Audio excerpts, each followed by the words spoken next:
Hey, good morning Internet, bienvenue sur ma chaîne Level Up et Ascension Sociale. Pour celles et ceux qui ne me connaissent pas, je m'appelle Kessie, je suis franco-américaine et je viens m'installer à Paris.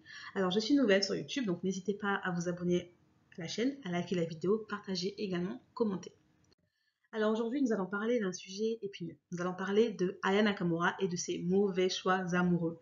Et cette vidéo, en fait, fait tout simplement écho au fait que Aya Nakamura soit actuellement en garde à vue avec son conjoint et manager Vladimir, avec qui elle a eu un enfant, pour des faits de violence aggravée mutuelle sur conjoint. Alors, pour revenir en fait à ce sujet-là, il faut remettre un petit peu les choses dans leur contexte. Qui est Aya Nakamura? Aya n'est plus à présenter, c'est une femme noire franco-malienne qui a une carrière professionnelle très réussie et qui est en place musicalement et professionnellement. On peut ou ne pas aimer ses chansons, mais on ne peut pas nier son succès. Ce serait malhonnête de votre part de le faire, tout simplement. Aya a une vie professionnelle qui est plutôt réussie, mais sa vie privée laisse vraiment à désirer, d'après ce qu'on voit.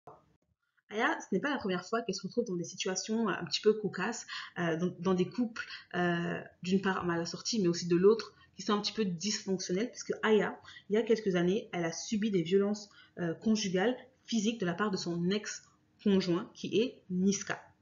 Et elle avait d'ailleurs posté justement cette photo que vous voyez à l'écran, où en fait, elle disait tout simplement qu'elle a été victime de violences conjugales. J'ai envie de dire que être victime d'une violence, de violence conjugale, c'est une chose. Mais au-delà, en fait, de l'être, il faut comprendre les schémas qui vous ont amené à arriver à cette situation-là. Soit c'est parce que vous avez fait le mauvais choix par rapport à votre conjoint, c'est-à-dire que vous n'avez pas checké les éléments qu'il faut avant de se mettre en couple avec cette personne-là, ou soit peut-être que, voilà, dans votre manière de faire, dans votre manière d'être, vous créez un environnement qui est beaucoup trop confortable pour que cet individu puisse avoir l'audace de lever la main sur vous.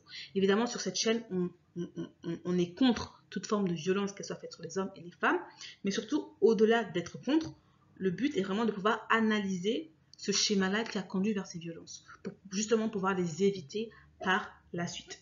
Alors, Aya Nakamura, si je puis me permettre, elle fait toujours des relations, elle fait toujours des choix amoureux un petit peu suspects. Elle ne va pas vers les, j'ai pas envie de dire vers les bonnes personnes, mais en tout cas, elle a un choix qui est porté sur les bad boys, qui est porté sur les hommes un petit peu dans le milieu artistique, voilà, qui sont un petit peu macho, qui parlent un petit peu de street, de gangsta. Bah, la preuve, tout simplement, elle était en couple avec Niska. Niska, c'est un homme qui a plusieurs baby mamas, qui fait des enfants à gauche, à droite, et qui ne s'occupe même pas de ces enfants-là, puisqu'il ne paye pas de pension alimentaire. Ça a été relevé, du coup, par différents médias. Et voilà, c'est accessible sur Internet, vous pouvez aller vérifier si vous le souhaitez.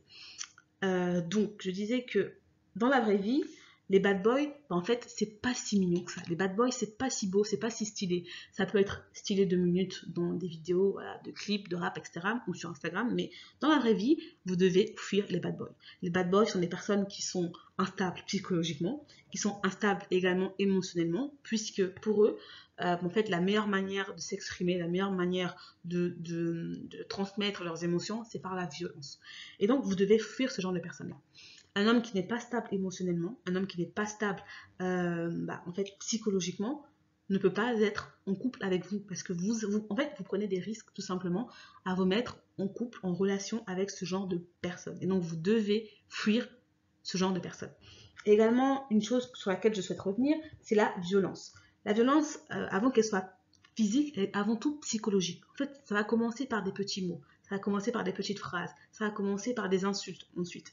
Les filles, dès le moment où vous pensez que l'on vous manque de respect, vous devez partir. Vous n'avez pas à supporter le manque de respect. Vous n'avez pas à supporter les humiliations. Vous n'avez pas à supporter une pression psychologique, quoi qu'elle soit. D'accord À partir du moment où, dès la première minute où l'on vous manque de respect, mettez les choses au clair. Mettez vraiment les choses au clair et prenez votre décision de savoir si vous restez ou si vous partez. Mais ne restez pas comme ça dans le flou et surtout ne pensez pas que le conjoint en face va changer. Parce que la première gifle entraînera toujours d'autres gifles. Ça ne sera jamais la dernière. Et je vous prie, mesdames, ne blaguez pas avec les violences conjugales. C'est un sujet sérieux. Il y a des femmes qui meurent chaque jour sous le coup de leur conjoint. Et donc, je vous déconseillerais d'abord de cacher ces faits de violence et surtout encore moins de les minimiser et de rester dans ce genre de couple. Donc si on vient un petit peu sur l'analyse de Aya et Vlad, il y a beaucoup de choses qui vont pas en fait. Déjà, on ne fait pas un enfant à un homme sans avoir de contrat de mariage. En d'autres termes, il est plus safe, il est plus sécurisé pour vous, mesdames, d'avoir un enfant dans un cadre solide où il y a un mariage. Un mariage, c'est pas juste légal en fait, c'est pas juste administratif. Un mariage vous protège vraiment, vous protège financièrement, vous protège administrativement et légalement, d'accord? Un contrat de mariage, c'est un contrat. Donc, vous avez des responsabilités, vous avez des devoirs et également des droits.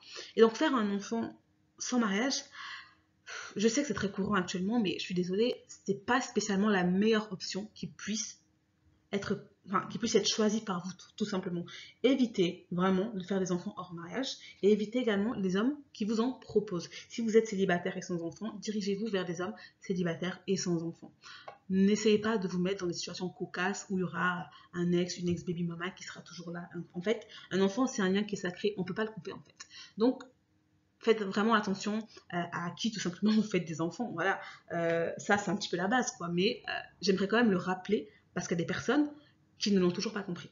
Donc ça c'est le premier red flag que j'avais vu par rapport à ce couple-là. Le deuxième red flag que j'ai vu, c'est tout simplement la différence sociale qu'il y a entre ces deux personnes-là. Aya Nakamura, qui n'en déplaise à certains, est une star, est une femme à succès. Elle pèse plusieurs millions d'euros. Et je doute fort que ce soit le cas également de Vlad. Donc une femme, en fait, elle est vraiment dans une situation d'hypogamie, dans le sens où son statut social est beaucoup plus élevé que celui de son compagnon. Et les différences par rapport aux classes sociales, par rapport aux visions, etc., par rapport au background familial, en fait, ça crée toujours des problèmes dans un couple. Pour vraiment éviter les problèmes, si vous êtes une femme, essayez de vous mettre avec un homme qui soit de même niveau social que vous, a contrario, un homme qui soit de niveau social supérieur. Mais si vous prenez un homme qui est à un niveau social inférieur, en fait, vous êtes plus susceptible d'avoir des problèmes dans votre couple. D'autant plus que si vous gagnez plus d'argent que votre compagnon, chez certains hommes avec l'ego mal placé, ben en fait, ça peut se transformer en violence. Parce qu'il y aura de la jalousie à la racine, il y aura de la jalousie en amont. Donc en fait, vous devez vraiment faire attention à ça. Essayez toujours de viser des hommes avec un niveau social beaucoup plus élevé. A contrario, vraiment, si vous n'arrivez pas à le faire, prenez un gars qui a le même statut que vous, tout simplement. Donc ça, c'est le deuxième red flag que j'ai vu par rapport à ce couple. Elle a pris tout simplement un homme qui avait un statut social inférieur. Et donc ça, encore une fois de plus, ça peut créer de la jalousie, ça peut créer des sentiments inconfortables, ça peut créer tout simplement de l'envie, ça peut également créer en fait un ego en fait qui a été écrasé, en fait, une masculinité qui a été qui en fait a été castrée en fait. Je sais pas si vous voyez ce que je veux dire. En fait, une femme qui a beaucoup plus de pouvoir de capitaux sociaux qu'un homme, ça va sûrement et très certainement créer des insécurités et sûrement créer des déséquilibres dans le couple. Ça, c'est également une des raisons pour lesquelles les couples, les femmes qui sont en hypogamie restent en général très très peu dans ces mariages-là. Parce qu'il y a un déséquilibre dès le départ. Ensuite, il y a quelque chose qui me sidère, c'est que Aya Nakamura, ce n'est pas la première fois qu'elle soit dans des couples, dans des situations comme ça, très très cocasses, où elle va subir en fait des violences. Je ne sais pas ce qui se passe, je ne la connais pas personnellement, mais je crois qu'il y a quand même pas mal de schémas répétitifs. Je crois qu'Aya Nakamura, parce qu'elle est déjà mère de 2 enfants avec 2 pères différents, peut-être qu'à certains niveaux, elle manque de confiance en elle. Pourtant, professionnellement, elle a réussi, mais je pense qu'elle n'a pas encore fait le travail en fait pour s'accepter telle qu'elle est et pour comprendre le niveau et la valeur qui sont les siens en fait, tout simplement. Parce que cette femme-là, je pense que dans sa tête, elle ne réalise pas en fait qu'elle a atteint un certain niveau, qu'elle est une superstar aujourd'hui. Et donc, parce que tu as cette carrure-là, parce que tu es Aya, tu n'as pas à laisser quelqu'un te marcher sur les pieds. Tu n'as pas à laisser des gars comme des Vlad, des gars comme des Niska avoir l'audace de lever la main sur toi. En fait, à la limite, si c'est pas toi qui devrais lever la main sur eux. Mais bon, nous sommes contre la violence masculine et féminine sur cette chaîne.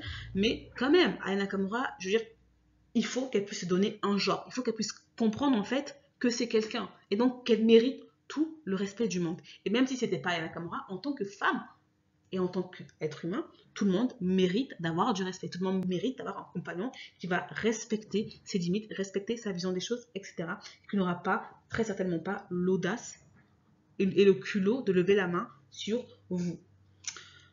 Donc voilà, c'est un petit peu ce que je voulais, vraiment les points que je voulais souligner par rapport à cette histoire, la première chose que vous devez faire, les filles, quand vous avez un compagnon, et je vous le répète sur chacune de mes vidéos, vous devez analyser le passé de l'homme. Et par passé, j'entends le passé amoureux, l'état psychologique de cet homme, l'état émotionnel de cet homme-là, et également l'état financier. Parce que s'il y a des carences par rapport à ça, ça peut créer des déséquilibres dans votre couple et finir tout simplement dans des situations qui sont cocasses et pas les meilleures. Ensuite, vous devez vous diriger vers les hommes sérieux. Ce que j'entends par homme sérieux, ce sont des hommes qui sont tout l'opposé des bad boys. Les bad boys, c'est marrant sur Instagram, c'est marrant dans les clips, mais dans la vraie vie, c'est pas si marrant que ça en fait. Vous risquez de vous retrouver avec un homme. Bref, je vais pas trop en parler, mais évitez les bad boys, dirigez-vous vers des hommes sérieux qui ont un train de vie normal, qui ont des sources de revenus normales et qui ont des jobs normaux en fait. Les bad boys, c'est marrant que sur internet, dans la vraie vie, ce n'est pas le cas. Et aussi, dernier élément, vous devez fuir dès la première gifle. On ne reste jamais dans une relation où on subit des violences, quelles qu'elles soient, psychologiques, physiques, émotionnelles. Dès le premier signe du manque de respect, vous devez partir. D'accord? Donc voilà, nous arrivons à la fin de cette vidéo. Comme toujours, je vous demande de vous abonner à la chaîne, de liker la vidéo, commenter, également partager. Je vous dis à très bientôt.